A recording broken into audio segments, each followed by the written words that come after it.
Liberty City keeps popping up in Lucia's backstory, on license plates, and in all those little hints Rockstar loves to sneak in. It's starting to feel like more than just a reference, and Liberty might actually play a bigger role in GTA 6. So, let's go straight in. On the official Rockstar website, under Lucia's character bio, they straight up say she and her mom are originally from Liberty City. Now that could just be background, but with Rockstar, things like this are rarely random. They've never been the type to casually name-drop iconic locations, especially not in official character bios. And when you look at the trailer and screenshots, it gets even more interesting. We see Liberty City license plates multiple times, including on a delivery truck during that scene where Lucia jumps onto the back. And yeah, it's a truck, so many of these could just be hauling something across state lines. But alongside that, we also see plates from Gloriana, which seems to be their version of Georgia, and even what looks like an Arizona-style plate. So tourism is clearly part of the world building here. But when you combine that with Lucia's origin, Liberty City starts to feel like more than just a background detail. Maybe it's a prologue location, maybe we go back there later in the story, and it wouldn't be the first time Rockstar pulled something like this off. We already had North Yankton in GTA 5, a completely separate snowy location that you visit during the prologue and never return to in the main game. A one-time appearance, but still a full map segment tucked into the game. GTA San Andreas also had its own Liberty City cameo, though it was super limited.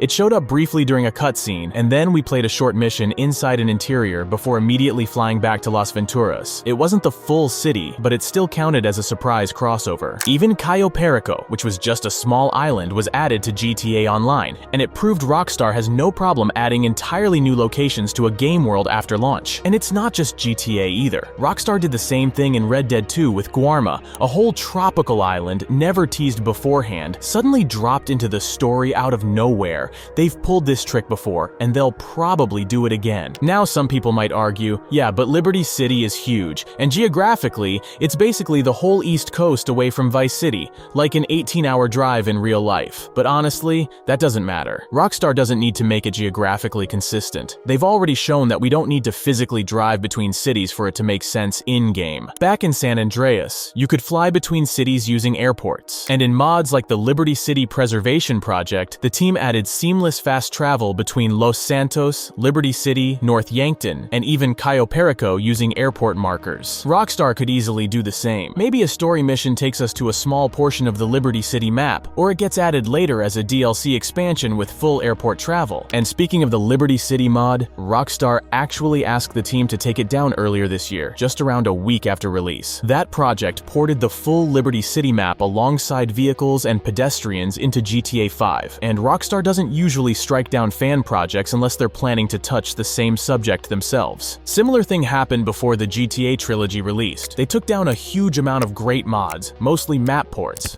What really makes all of this even more believable is the bigger picture behind GTA 6's development. Back when it was still called Project Americas, the leaks pointed to a massive, multi-region map, way bigger than anything we've seen in the series. The next Grand Theft Auto is codenamed Project Americas, and it will be based in Miami or possibly their facsimile of Miami, given how Rockstar does these things. Yeah, I mean, most likely indicates a return to Vice City, because Vice City has been the stand-in for Miami in the past, but Miami does actually exist in the game's universe as well.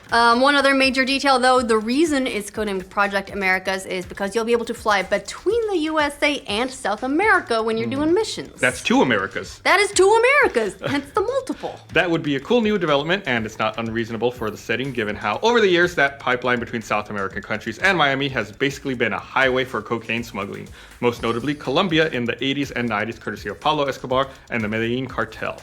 And that's a lot of fodder for Rockstar to play with. And sure, it looks like they scaled it back a bit for launch, but that doesn't mean the original plan is gone. If anything, it feels like Rockstar is laying the groundwork for something they will build out over time. Because let's be honest, they know exactly what GTA Online turned into. They watched GTA 5 generate billions over a decade, and this time around, I really think they're preparing GTA 6 to be something bigger from day one. Not just a game, but a platform. A foundation for an ever-expanding world that grows over the years with new stories, new locations, and maybe even entire new states. And it's not just a wild theory. Jason Schreier, the same guy who was spot on about Trailer 1's release date, mentioned this a while back in one of his articles. Rockstar's plan is now to continually update the game over time, adding new missions and cities on a regular basis, which the leadership hopes will lead to less crunch during the game's final months. That sounds exactly like what we're seeing here. Rockstar's probably building a persistent GTA world that evolves just like a live service game, but with their own twist, less grindy filler and more handcrafted content. And if you think back even further, before GTA 5 dropped, Leslie Benzies, who was leading Rockstar North at the time, straight up said, "Of course, at some point, we would like to have one big world containing all our cities and let the player fly between them and revisit their favorite areas." In that context, reimagining Vice City would be very interesting. That's almost exactly what people are hoping GTA 6 will become. A game that starts in Vice City and eventually brings in Liberty City, maybe San Andreas, or something entirely new. Not through a full sequel, but as part of one continuous universe. And yeah, it's a crazy goal. But if any studio can pull that off, it's Rockstar. I honestly wouldn't be surprised if GTA 6 lasts for 20 years, with players hopping from city to city like it's one massive living map. That might sound extreme, but we're already seeing the signs. Some people online are even saying that Lucia might be related to Luis Lopez from GTA 4. Like, yeah, they're both from Liberty City, both tough as hell, both go by Lou, and Luis had an older brother who supposedly moved away and started a family, so you could try to connect some dots. But let's be real, her last name is Caminos, not Lopez, and Rockstar isn't really known for sneaking in subtle family ties unless it's made super obvious. Another thing people noticed, and I gotta admit, it caught my eye too,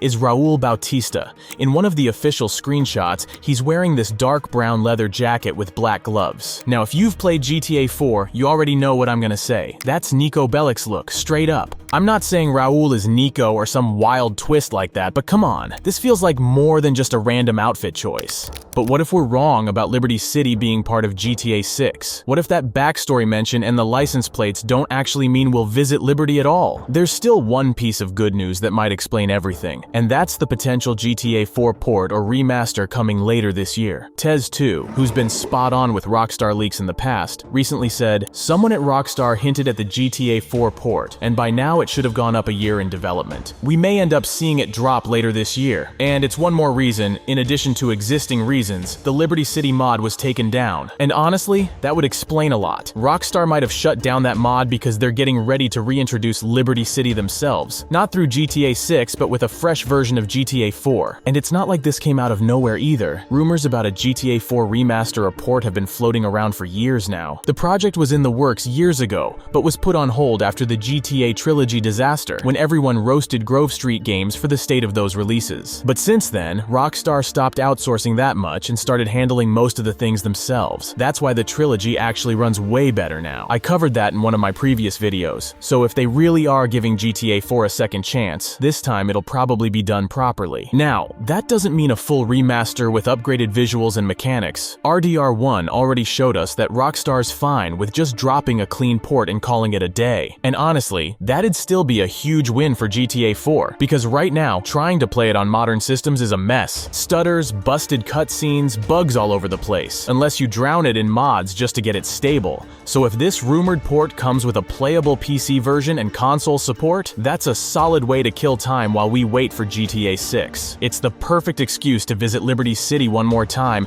and who knows, maybe that's the version Rockstar didn't want modders to compete with. So what do you think? Is Liberty City actually going to be part of GTA 6? Maybe baked into the story from day one? Or dropped in later as a DLC? Or are all these clues just background thing, and we'll only hear about Liberty and missions without ever going there? Or maybe Rockstar's hyping it because of that rumored GTA 4 port dropping later this year? Let me know what you think in the comments below.